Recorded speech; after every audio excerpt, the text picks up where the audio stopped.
अब यह हर रोज का होता जा रहा था। जैसे ही मेरे पति घर से काम के लिए जाते, मेरे पति का भाई यानी मेरा देवर मुझे बिल्कुल अपनी बीवियों की तरह ट्रीट करने लग जाता। वो मुझे यूं महसूस करवाना शुरू करता कि मैं उसकी बीवी हूँ। शुरू शुरू में तो मैं ये समझती थी कि शायद वो मजाक कर रहा है या फिर अपने भाई की नकल उतारने लगा है, लेकिन वक्त गुजरने के साथ साथ मुझे ये सब बहुत अजीब लग रहा था। मैं बहुत परेशान हो जाती थी, लेकिन मैं कुछ नहीं कर पा रही थी। मैं चाहती थी मैं उन सब के बारे में अपने पति को सब कुछ बता दूं कि उनका भाई कितना बदतमीज है और मेरे साथ किस तरह का रवैया करता है, लेकिन मैं हर बार ये बातें सिर्फ सोचकर ही रह जाती थी, क्योंकि मेरा दिमाग में बात आती थी कहीं उनको मेरी बातें बुरी न लग जाए, कहीं वो मुझ पे शक न करने लग जाए। क्योंकि माँ हमेशा कहती थी औरत खुद ही मर्द के दिल में शक पैदा करती है और उसका दिमाग उस तरफ डालती है। इसीलिए मैं अपने पति का दिमाग इस तरफ नहीं डालना चाहती थी, क्योंकि मेरा देवर उनके आते ही मुझसे दूर हो जाता था। वो बिल्कुल अनजान बन जाता था। जैसे वो दिन भर मेरे साथ रहता था, मेरे साथ चिपकने की कोशिश करता था।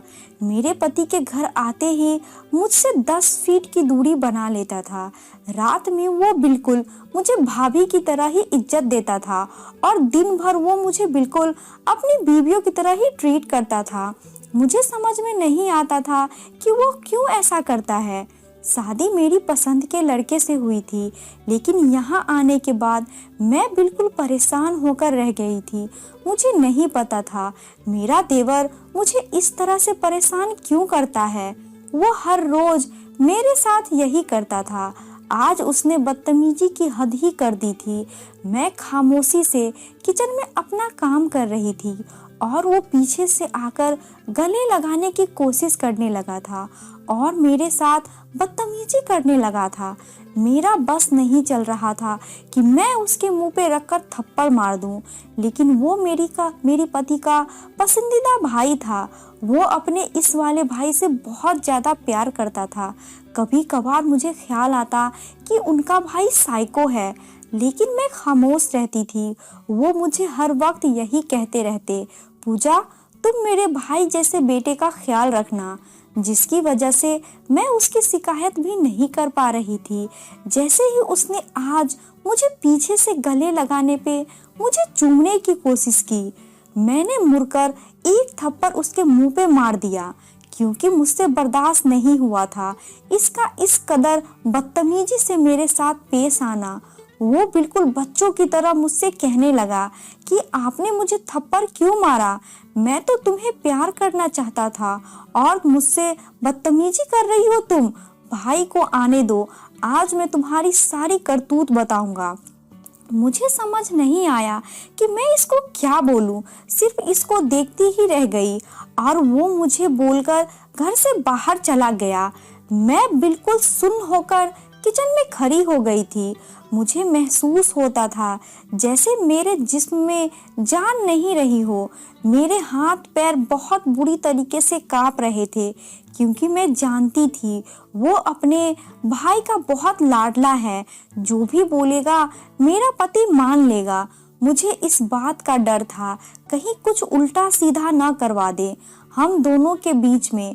मैं अपने और अपने पति के बीच कोई दरार नहीं रखना चाहती थी और जो हैसियत वो मेरे पति के लिए रखता था वो कुछ भी कर सकते थे, यहाँ तक कि मुझे तलाक भी दे सकते थे। इसी वजह से मैं बहुत ज़्यादा परेशान हाल में बैठी हुई थी। मेरा बस नहीं चल रहा था कि मैं इसका कत्ल कर दूं, क्योंकि हर आए दिन यही तमाशा हो रहा था। कभी वो मेरे साथ कुछ करता, कभी वो मेरे हाथ पे हाथ रख देता, कभी मुझे गले लगाने की कोशिश करता और जब मैं इसको मारती या इसको डांटती तो मुझे यही धमकी देता था कि मैं आपकी बात भाई को बता दूंगा। आज मैं खुद भी अपने पति का बहुत ही बेचैनी से इंतजार कर रही थी। मैं चाहती थी मैं अपने देवर के बताने से पहले ही सारी बात अपने पति के कानों में निकाल दूं, लेकिन आज मेरे पति घर आने का नाम ही नहीं ले रहे थे और इसी परेशानी में कब रात के 10 बज गए मुझे अंदाजा ही नहीं हुआ। घर का काम भी वैसा का वैसा ही पड़ा रहा। मुझे घबराहट इतनी हो रही थी जिसकी वजह से मैं आज कुछ भी नहीं कर पाई थी। मेरा देवर भी सारा दिन आज बाहर ही रहा था, घर में नहीं आया था। मुझे इसकी भी टेंशन हो रही थी, ना जाने वो कहाँ चला गया था, वरना तो सारा दिन मेरे आगे पीछे ही घूमता रहता था।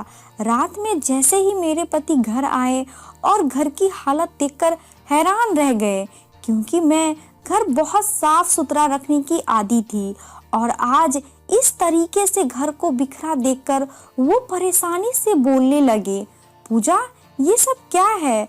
घर किस तरीके से हो रहा है? तुमने क्या साफ सफाई वगैरह नहीं की? मैंने उनकी तरफ देखा और घबराई हुई आवाज में बोली, आपका भाई अगर मुझे कुछ करने दे तो मैं कुछ करूंगी ना, मुझे परेशान करके रख दिया है। उस दिन मेरे आवाज में उदासी थी। वो मुझे रोता महसूस करके एकदम ही मेरे पास आए और मुझे थाम कर बोले, क्या हुआ है तुम्हें? तुम्हारी तबीयत तो ठीक है ना? और सुधांशु कहाँ गया है? वो भी नजर नहीं आ रहा है। सब ठीक है ना? वो अभी भी सिर्फ अपने भाई की परेशानी में अंधे हो रहे थे। मैंने उनकी तरफ देखते हुए कहा, मैं परेशान हो गई हूँ आपसे शादी करके। जब से मैं ससुराल आई हूँ आपके भाई ने मुझे बिल्कुल परेशान करके रख दिया है। मैं थक चुकी हूँ, अब मुझसे ये सब कुछ बर्दाश्त नहीं हो रहा है। मेरे आंसू सैलाब की तरह आंखों में बह रहे थे। वो मुझसे हाथ जोड़ते हुए बोले, मुझे क्यों परेशान कह रही हो? सब कुछ बताओ, सारा दिन घर में ऐसा क्या हुआ है जो तुम इस तरीके से रो रही हो? और सुधांशु कहाँ है? मैंने नम आंखों से उनकी तरफ देखा और भरी हुई आवाज में बोली, आपका भाई हर रोज हद पार कर देता है। आज तो बहुत बुरी हरकत की है, मुझे गले लगा रहा था। जैसे ही आप जाते हैं वो बिल्कुल मुझे बीवियों की तरह ट्रीट करने लग जाता है। क्या मैं इंसान नहीं हूँ? मैं भी फट पड़ी थी अपने पति के सामने। वो भी खामोश होकर मुझे अजीब निगाहों से देखने लगे थे। उनका एकदम से ऐसे खामोश हो जाना मुझे बहुत अजीब लग रहा था। मैंने उनकी तरफ देखते हुए थोड़े गुस्से भरे लहजे में कहा, आप कुछ बोलना पसंद करेंगे? मुझे बकायदा महसूस हुआ था जैसे वो मेरी आवाज से होश की दुनिया में लौटे हो। उन्होंने मेरी तरफ देखते हुए कहा, क्या तुम्हें अभी तक पता नहीं चला कि वो कौन है तुम्हारा? उनके अंदाज में काफी ज्यादा हैरानगी थी। मैंने खुद को झटका और उनकी तरफ देखते हुए बोली, मुझे पता है वो आपका भाई है और इस रिश्ते से के हिसाब से वो मेरा देवर है। मैंने गुस्से से कहा। मेरी बात सुनकर वो कहने लगे, तुम नहीं जानती हो इसके साथ क्या प्रॉब्लम है, वे क्या करता है ऐसा। तो मैं उनकी बात सुनकर हैरानगी से उनकी तरफ देखते हुए बोली, मतलब जैसे ही वो मुझे बताने लगे सारी बातें सुनकर मेरे होश उड़ चुके थे। उनका एक एक लफ्ज मेरे ऊपर बम की तरह गिर रहा था। मैं बेयकीनी निगाहों से उनकी तरफ देखने लगी और मैंने एकदम हैरान होकर कहा, क्या मतलब है आपका? और जैसे ही उन्होंने मुझसे कहा कि तुम इसकी, मैं रामपुर की रहने वाली थी। मेरे घर में 4 लोग थे, मेरी माँ, बाबा और एक मेरी छोटी बहन। मेरा नाम पूजा है। मैं 21 साल की हूँ। मैं पढ़ाई करने के लिए मेरठ आई हुई थी। वहाँ पे मैं यूनिवर्सिटी में पढ़ती थी। मेरा ज़्यादा ताल्लुक किसी से भी नहीं था। मैं सिर्फ और सिर्फ अपनी पढ़ाई से ही ताल्लुक़ रखने वाली लड़की थी, क्योंकि मुझे ज़्यादा दोस्ती बनाना भी पसंद नहीं था। बहुत सारी लड़कियों ने मेरी तरफ दोस्ती के लिए हाथ बढ़ाए थे, लेकिन मैंने किसी का हाथ भी नहीं थामा था, क्योंकि मुझे अकेले ही रहना बहुत पसंद था। मुझे ज़्यादा साथ किसी का भी पसंद नहीं था। मैं ज़्यादातर अपनी फैमिली वालों से भी इतनी बातचीत नहीं करती थी। यहाँ तक कि कोई मेरा हमराज भी नहीं था, मेरी खुद की बहन भी नहीं। मेरे इस नेचर की वजह से कोई लड़का भी मेरी तरफ बढ़ने की हिम्मत नहीं कर पाता था। अब तो लड़कियों ने भी मेरी तरफ से आना पूरे तरीके से छोड़ दिया था। इस वजह से मैं बहुत खुश थी। मैं हॉस्टल में रहकर आराम से अपनी पढ़ाई कर रही थी। उन दिनों ही कुछ नए स्टूडेंट हमारी क्लास में दाखिल हुए थे और उनमें से एक मेरे पति भी थे। उनको देखकर मुझे एकदम अजीब सी कशिश महसूस हुई थी। मुझे मेरा दिल चाहता था कि मैं उनके पास जाऊं और उनसे बातें करूं। वो बहुत ही खूबसूरत थे। काफ़ी लड़कियां उनकी तरफ आहें भरकर निगाहों से देखती थी और काफ़ी सारी लड़कियों ने उनसे दोस्ती करने की भी कोशिश की थी, लेकिन अपनी नेचर की वजह से मैं उनके पास नहीं गई थी और अपनी जगह पे बैठी रही। मैं देखने में बहुत खूबसूरत थी। मेरी आंखें बड़ी बड़ी थी। मेरा चेहरा दूध की तरह सफ़ेद था। हर लड़का मेरी तरफ अट्रैक्ट होता था और ऐसे ही मेरे पति के साथ भी हुआ था और उन्हें सबसे अच्छी मेरी बात लगी थी कि मैं किसी भी लड़के से बात नहीं करती थी, जिसकी वजह से वो मुझे बहुत गहरी निगाह से देखने लगते थे। मैं उनकी निगाहों अपने वजूद पे बहुत महसूस करती थी, लेकिन कोई भी बात जाहिर नहीं होने देती थी। मैं जानती थी वो मुझे ही देख रहे होते थे, लेकिन मैं उनकी तरफ उस वक्त कभी भी नहीं देखती थी जब वो मेरी तरफ देख रहे होते थे। कुछ दिन जैसे ही गुजरे वो मेरे साथ बहाने बहाने से बातें करने लगते थे। कभी नोट्स ले लेते तो कभी कोई कॉपी ले लेते। मैं महसूस कर रही थी कि वे मेरे कुछ ज़्यादा ही इंटरेस्ट ले रहे हैं, लेकिन मैं जाहिर नहीं कर पा रही थी। कहीं न कहीं मेरे दिल में भी उमंग थी कि मैं उनसे बातें करूं, लेकिन अपने इस नेचर की वजह से मैं कभी कुछ भी बात नहीं कर पाती थी। सामने से किसी से कुछ कहती भी नहीं थी। दिन गुजरते गए और हमारी क्लास के आखिरी दिन चलने शुरू हो गए। वो मेरे पास आकर बाकायदा बैठने लगे थे। हम हल्की फुल्की बातें करते थे और इन्हीं बातों ने हमारी आपस में अच्छी दोस्ती हो गई थी। मैंने ज़िंदगी में उनको अपना सबसे पहला दोस्त बनाया था, वरना मैं किसी से बात तक नहीं करती थी और मैं नहीं जानती थी जिसको सबसे पहला दोस्त बनाऊंगी वही मेरी मोहब्बत बन जाएगा। दोस्ती कब हम लोगों की मोहब्बत में बदल गई, यह बात हम दोनों को ही पता नहीं चला। शायद हम दोनों के दिल में एक दूसरे के लिए जज्बात बिल्कुल एक जैसे थे। उसकी वजह से हम दोनों एक दूसरे से मोहब्बत का इजहार किया था। क्लास पूरी होने के बाद मुझे अपने शहर वापस जाना था, लेकिन हम दोनों के दिल बहुत उदास थे। ना मैं वहाँ जाना चाहती थी, ना वो मुझे वहाँ भेजना चाहते थे। मेरे जाने के बाद हम लोगों की बातें मोबाइल पे होने लगी थी। दोनों आपस में बहुत बातें करते थे और इसी दौरान उन्होंने मुझे मोबाइल पे शादी के लिए प्रपोज कर दिया था। मैंने भी सोचे समझे उनके प्रपोज के लिए हाँ कर दी थी। कुछ वक्त बाद ही वो अपने माँ बाबा के साथ हमारे घर आए थे और उन्होंने मेरे लिए हाथ मांग लिया था। मेरे माँ बाबा ने मेरी खुशी देखते हुए रिश्ते के लिए इनकार नहीं किया था, बल्कि उनका रिश्ता स्वीकार करके मेरी शादी उनके साथ बहुत धूमधाम से कर दी थी। विदा होकर वापस मेरठ आ गई थी। ससुराल में सिर्फ मुझे अपने पति की माँ बाबा और उनका छोटा भाई ही नजर आया था। उनका भाई 18 साल का था। वो देखने में बिल्कुल अपने भाई जैसा था।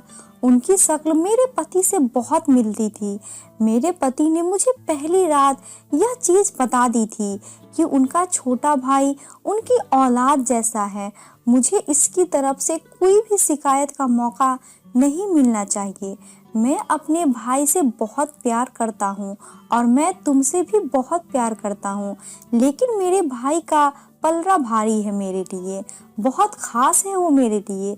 माँ बाप के बाद मेरे पास एक ही रिश्ता बाकी है। अब तुम मेरी ज़िंदगी में हो तो तुम भी मेरी तरह ही इसका ख्याल रखोगी। मेरे दिमाग में बात बैठ गई थी कि उनके लिए उनका भाई बहुत खास है और मेरे लिए मेरे पति बहुत खास थे। इसीलिए मैंने उनके भाई का बहुत ख्याल रखना शुरू कर दिया था। शुरू के दिनों में तो सब कुछ बहुत अच्छा चल रहा था। उनका भाई मेरे बहुत करीब था, मेरी बहुत इज्जत करता था, निगाहें झुकाकर मुझसे बात करता था। मैं खामोशी से इसके आगे खाना रख देती थी और बहुत प्यार से इससे बात करती थी। मैं बिल्कुल माँ जैसा इसका ख्याल रखना चाहती थी, लेकिन इसके इरादे कुछ और ही थे। वक्त गुजरता गया और वो मेरे साथ फ्री होना शुरू हो गया था। शुरू के दिनों में मुझे ये सब कुछ बहुत अजीब सा लग रहा था, लेकिन मैंने सब कुछ नज़रअंदाज कर दिया था। लेकिन मुझे नहीं पता था मेरा ये नज़रअंदाज करना मेरे गले की आफत बन जाएगी। वो मेरे साथ बहुत बदतमीजी करने लगा था। वो मेरे पति को मेरे साथ बैठने उठने बातें करते प्यार करते हुए देख चुका था, जिसकी वजह से वो मेरे साथ ही ये सब कुछ कर रहा था। उनके जाते ही वो मेरे साथ बिल्कुल मेरे पति की तरह बर्ताव करने लगता। जिस तरीके से वो मुझे प्यार से बुलाते थे, मेरे नाम को बहुत खूबसूरत अंदाज में लेते थे, बिल्कुल वो इस तरीके से ही मेरा करने लगा था। मैंने बहुत अजीब तरीके से इसकी तरफ देखा था और मैंने इसको टोका भी था कि तुम इस तरीके से मुझे मत बुलाओ, मैं तुम्हारी भाभी हूँ। लेकिन उसने कहकर टाल दिया था कि आप मेरी दोस्त भी तो हो। मैंने उस वक्त इस बात को नज़रअंदाज कर दिया था और अपने काम में बिजी हो गई थी। अगले दिन यही चीज़ दोबारा हुई। जिस तरीके से मेरे पति मुझे अपने हाथ से खाना खिलाने लगते थे, कभी कभार ऐसे ही वो मुझे अपने हाथ से खाना खिलाने लगता था। मैंने उसकी तरफ से बड़ी निगाहों से देखा और उसे डांट दिया कि ये सब चीज़ अच्छी नहीं होती है, तुम अपना खाना खाओ। लेकिन वो इस कदर नाराज हो गया कि वो घर से चला गया और वो घर से गया तो रात तक वापस नहीं आया। और यही चीज़ मेरे पति को बहुत बुरी लगी थी। उन्होंने अगले दिन मुझे बहुत डांटा कि तुम्हें इस तरीके से नहीं करना चाहिए था। अगर वे प्यार से तुम्हें खाना खिला रहा था कि तुम इसका खाना खा लेती तो तुम्हारा कुछ जाता थोड़ी। ये मुझे बहुत अजीब बातें लग रही थी, क्योंकि मैंने इस तरीके का माहौल बिल्कुल भी नहीं देखा था। मैं सिर्फ अपने करीबी रिश्तों के साथ ही ज़्यादा फ्री होना पसंद करती थी। मैंने जानती थी कि मेरा देवर और भाभी का रिश्ता आग का रिश्ता होता है। इस वजह से मैं दूर दूर तक ही उससे रहती थी, लेकिन वो मेरे साथ कुछ ज़्यादा ही फ्री होने की कोशिश कर रहा था और आज तो बहुत ज़्यादा हद हो गई थी। वो मुझे पीछे से आकर गले लगाने की कोशिश कर रहा था, जो मुझसे बर्दाश्त नहीं हुआ था, और मैंने घूमकर एक जोरदार थप्पड़ इसके सीधे गाल पे दे मारा था। और यह बात इसको इस कदर चुभी थी कि वो मुझे बातें सुनाकर बाहर चला गया था। मुझे डर भी लग रहा था अपने पति से, लेकिन मैं आज अपने पति का बहुत बेसब्री से इंतजार कर रही थी, क्योंकि मैं चाहती थी कि मैं आज उन्हें सारी चीज़ साफ साफ तरीके से बता दूं कि उनके जाने के बाद उनका भाई मुझसे किस तरीके से बात करता है, किस तरीके से मुझसे बर्ताव करता है। और जैसे वो घर से आए और मैंने उन्हें बताना शुरू किया कि आपका भाई मेरे साथ क्या क्या करता है, वो मेरी बात सुनकर बिल्कुल हैरान हो गए और उन्होंने मुझे बताया कि वे बीमार हैं, इसका दिमागी संतुलन ठीक नहीं है, इसकी तबीयत ठीक नहीं रहती है।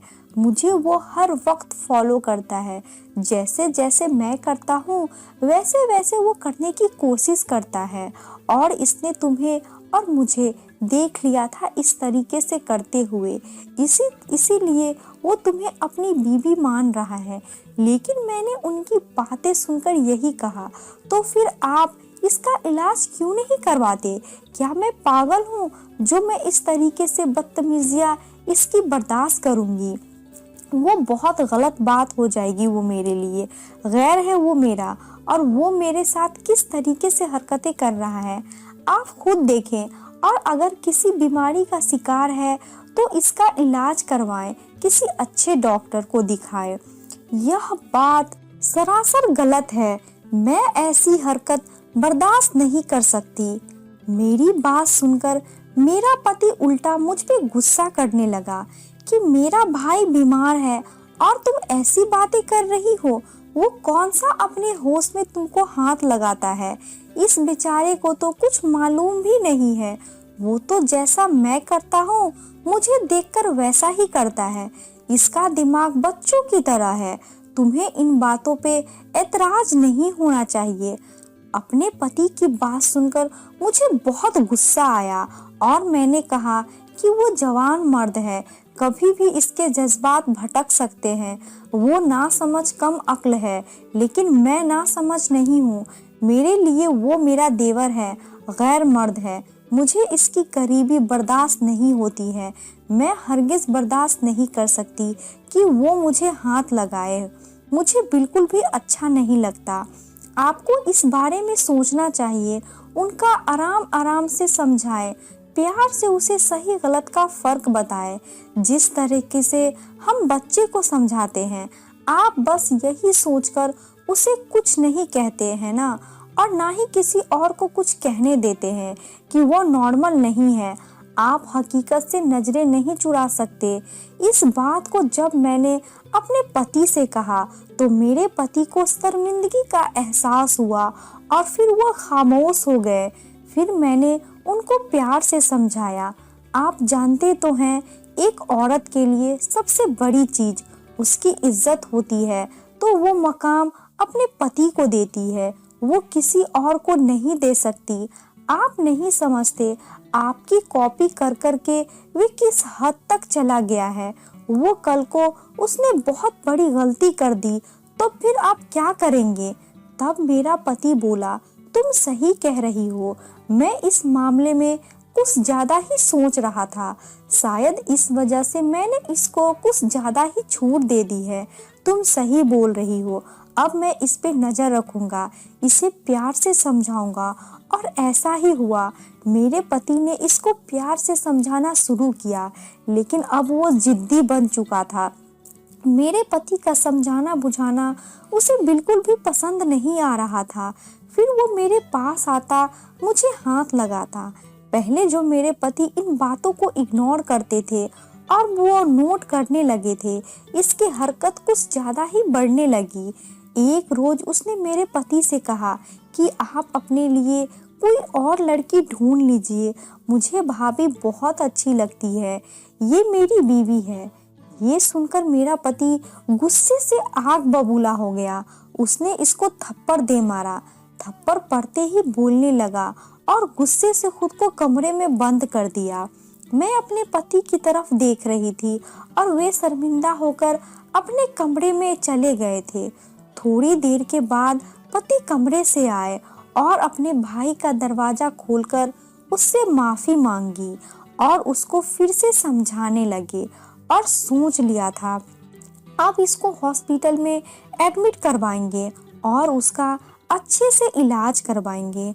जब हम इसको डॉक्टर के पास लेकर गए और डॉक्टर को सारी हकीकत बता दी तो डॉक्टर ने कहा कि अपनी उम्र से 3-4 साल पीछे कुछ ऐसे बच्चे होते हैं जो अपनी उम्र से 4 या 5 साल पीछे होते हैं। जैसे कि इसकी उम्र तकरीबन 27 साल है, लेकिन आप जरा गौर करें, इसका दिमाग भी 20 साल का होगा और एक 20 साल का लड़का हर चीज समझता है। इसके जिस्म बहुत सारे बदलाव होते हैं जैसे कि आम इंसान में होते हैं और ऐसे लोगों को बहुत ज़्यादा देखभाल की ज़रूरत होती है। जैसे कि बता रहे हैं, वो बहुत जिद्दी बन चुका है। ऐसे बच्चों की अगर सही से देखभाल न की जाए और उनको खास समझाकर उनकी हर चीज़ पूरी की जाए तो बच्चे ऐसे ही जिद्दी बन जाते हैं, अपनी हर बात मनवाते हैं। अगर कोई उनकी बात न माने तो वो खुद को अगले इंसान को नुकसान पहुंचाने में देर नहीं करते, क्योंकि ऐसे बच्चों में गुस्सा बहुत ज़्यादा पाया जाता है। कुछ गलती हमारे आसपास रहने वाले लोगों और दुनिया की भी होती है।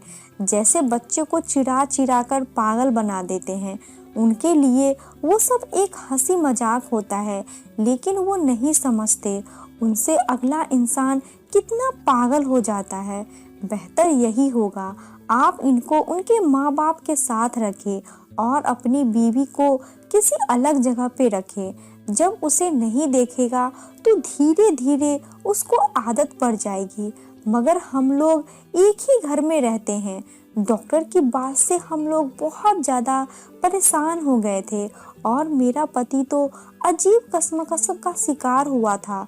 ना वो अपने भाई को छोड़ सकता था और ना वो मुझे छोड़ सकता था। वो हम दोनों को एक जगह पे रख सकता था, क्योंकि वो खुद भी अपने भाई की हरकतें अपनी आंखों से देख रहा था। तब मैंने सोचा कि इस मुश्किल घड़ी में मैं अपने पति को अकेला नहीं छोड़ूंगी, न ही मैं इतना ज़्यादा परेशान देख सकती थी उनको। मैंने यही फैसला किया था, हम एक ही घर में रहेंगे और मैं अब खुद ही अपने देवर पे बहुत ज़्यादा ध्यान दूंगी। इसे समझाऊंगी, इसे कहूंगी कि तुम मेरे भाई हो। मैंने बहुत ज़्यादा मुश्किलें सही थी, बहुत ज़्यादा परेशानियां देखी थी अपने देवर की वजह से। अब मैंने इसको बहुत समझाया, इसके भाई की तरह ही ट्रीट किया। धीरे धीरे इसमें काफ़ी बदलाव आते जा रहे थे।